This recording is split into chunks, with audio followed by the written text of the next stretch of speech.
Hi. I'm sorry I can't be with you this evening. I'm in Madrid attending ASHRAE's International Building Decarbonization Conference. So instead of providing a live, guitar-oriented rendition of my new song, you'll be hearing a more orchestrated version. I should clarify that, at this point, OMA's Milstein Hall refers to three separate things. First, of course, the dysfunctional building that you're in right now. Second, my new open access book about Milstein Hall, with the subtitle, A Case Study of Architectural Failure. And third, the song that I've written as a presentation vehicle. First, a few words about the book. OMA's Milstein Hall is about architectural failure.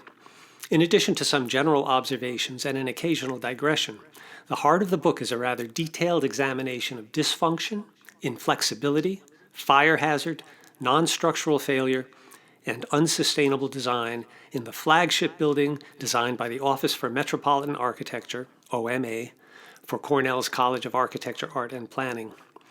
There are 26 chapters in the book organized into 4 parts, with each part corresponding to one category of architectural failure.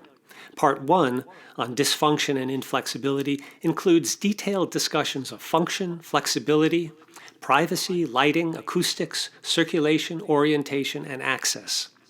Part 2, on non-structural failure, offers an examination of thermal control, rainwater control, and sloppy, dysfunctional, and dangerous details. Part 3, on fire hazard, discusses the many ways in which Milstein Hall contravenes normative fire safety standards.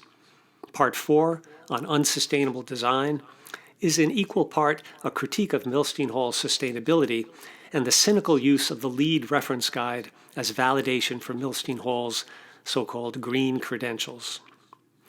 The present book does not rehash the underlying theoretical arguments for non-structural failure that appeared in my prior book, Building Bad. Instead, it examines what such failure looks like in a single building as a case study. My hope is that this book helps reorient architectural criticism away from subjective responses to form and expression and toward more objective analyses of utilitarian functionality in buildings. Now, if you were going to write a song about it, you might start off by asking, what were they thinking when this design was made? No one's eating, no one's drinking inside the arcade, 'cause it's cold and dark and dismal, sitting in the shade. Acoustic issues unaddressed, sound goes everywhere, while windows facing to the west create annoying glare. Good luck, professor, if you have to give a lecture there. In OMA's Milstein Hall, trapped inside a curtain wall. It's neither atrium nor mall, but it's got a junkspace pedigree. Shimmering mirrors, hybrid trusses, spatial continuity. Unrestricted heat flow causes heat loss and heat gain. Thermal bridges melt the snow, but nothing stops the rain. The green roof can't absorb it, so it courses down the drain.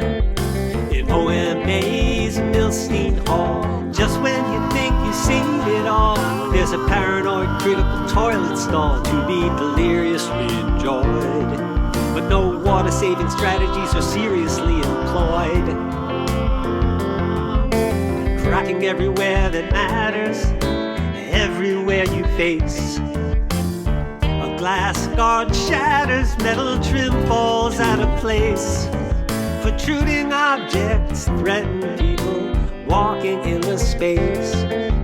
In OMA's Milstein Hall, they say pride comes before a fall, so they rip it up and reinstall the things that broke apart. In terms of architectural failure, it's state of the art.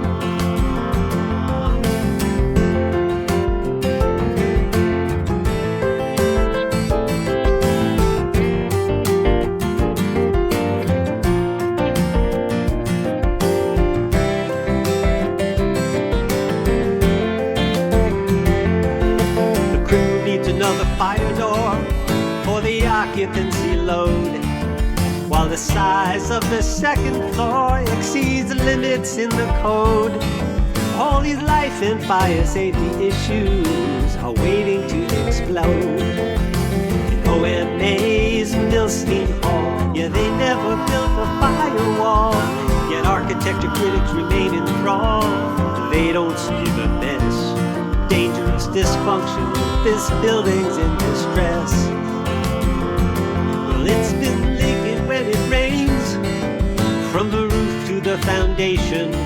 They built a plaza with no drains, an inexplicable aberration, inviting litigation, defying gravitation, causing efflorescent incrustation. And there's many, many, many, many more examples in my latest publication. It's called OMA's Milstein Hall. It's a case study that tells it all. Its purpose is to help forestall making buildings that are bad, to promote health, safety, and welfare, and resist the latest fad. Once again, the book is called OMA's Milstein Hall, though you won't find it at the mall. So if you really want to read it all, go to johnochshorn.com for a free PDF or a purchase on Amazon. Yes, you can read it on the web, download a PDF, or you can buy it on